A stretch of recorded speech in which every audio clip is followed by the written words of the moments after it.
बिस्मिल्लाहिर्रहमानिर्रहीम अस्सलाम वालेकुम। मैं अपने मौजूद नाज़रीन और प्यारे दोस्तों को रमैसा सीक्रेट शेफ़ के किचन में खुश आमदीद कहता हूँ।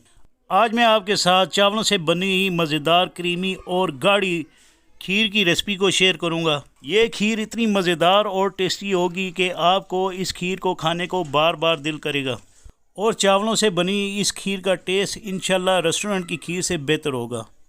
इस क्रीमी और गाढ़ी खीर में टेस्ट और खुशबू कैसे बनाई जाती है, ये तमाम बातें मैं आपके साथ इस रेसिपी में शेयर करूंगा। अगर आपको मेरी ये रेसिपी पसंद आए तो बेशक आप मुझे मेरी इस वीडियो को डिसलाइक कर दीजिएगा, लेकिन एक दफ़ा इस खीर को आपने ज़रूर ट्राई करना है और मुझे कमेंट्स बॉक्स पर इसके कमेंट्स ज़रूर देने हैं। तो चलें स्टार्ट करते हैं इस रेसिपी को। बिस्मिल्लाहिर्रहमानिर्रहीम। ये मेरे पास क्रश किए हुए चावल हैं 1 कप के बराबर, जिनको मैंने अच्छे तरीके से साफ़ करके और इनको मैंने 40 मिनट तक पानी में भिगो कर रख लिया था। और इसके बाद इसको अच्छे तरीके से वॉश करके मैंने इसके अंदर से पानी निकाल कर इसको आपने इस ग्राइंडर मशीन में डालकर 1 कप दूध इसमें डालकर आपने इसको ग्राइंड कर लेना है और इसका अच्छा सा आपने स्मूथ सा पेस्ट बना लेना है। तो ये देखें माशाल्लाह आपने इस तरह इसका पेस्ट बना लेना है और इसको मैं एक बाउल में इस तरह ट्रांसफ़र कर लूँगा। और ये देखें माशाल्लाह ये बिल्कुल चावल ग्राइंड हो चुके हैं और इंशाल्लाह इस क्रीमी और गाढ़ी लाजवाब खीर को आप बनाएंगे तो आप तमाम रेस्टोरेंट की खीर को भूल जाएंगे। और इसके बाद मैं एक पैन लेकर इसमें 1 लीटर के बराबर फुल क्रीम दूध डाल लूँगा।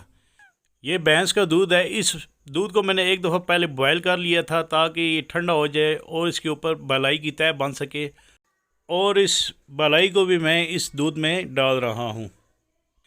इसके बाद आपने ये ग्राइंड किए हुए चावल हैं वो आपने इस दूध के अंदर डाल देने हैं।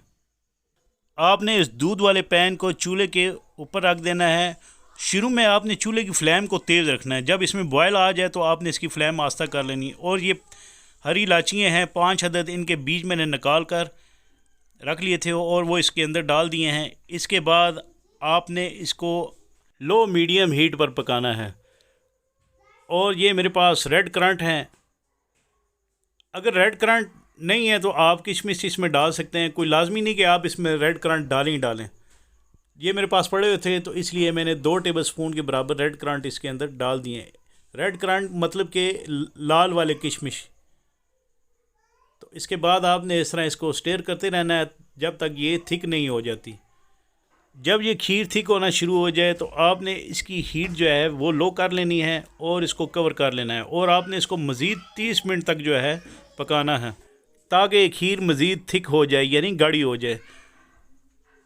आपने इस खीर को बनाने के लिए ज़्यादा चावलों का इस्तेमाल नहीं करना। अगर आप इसमें ज़्यादा चावल डालेंगे तो ये आपकी जो बनाई हुई खीर है ये ख़राब हो जाएगी। जितनी क्वांटिटी मैं आपको बता रहा हूँ आपने उस हिसाब से और उस रेसिपी को आपने फॉलो करना है, जिससे इंशाल्लाह ये ज़बरदस्त सी खीर आप बना सकेंगे। खीर जो है हमारी थिक होना शुरू हो चुकी है। इसके बाद मैं इसके अंदर चीनी डाल दूँगा। 1 लीटर दूध में आपने 1 कप चीनी का इस्तेमाल करना है।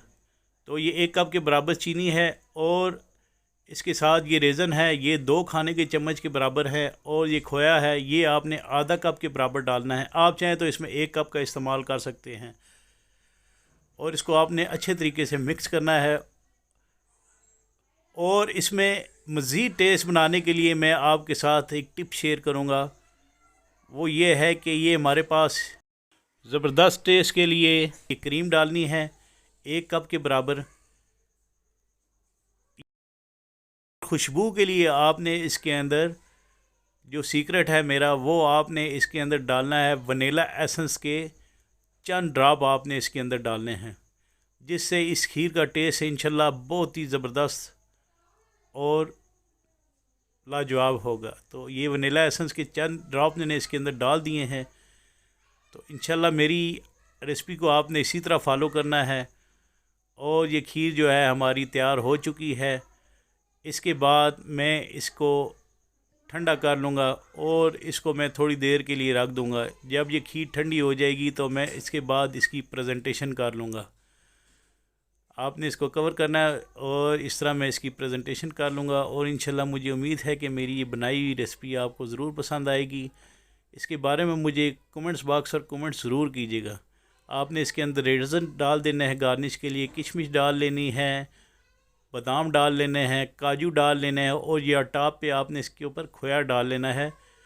और ये कोकोनट पाउडर है, ये आपने इसकी टॉपिंग के ऊपर डालकर आपने इस खीर को सर्व करना है।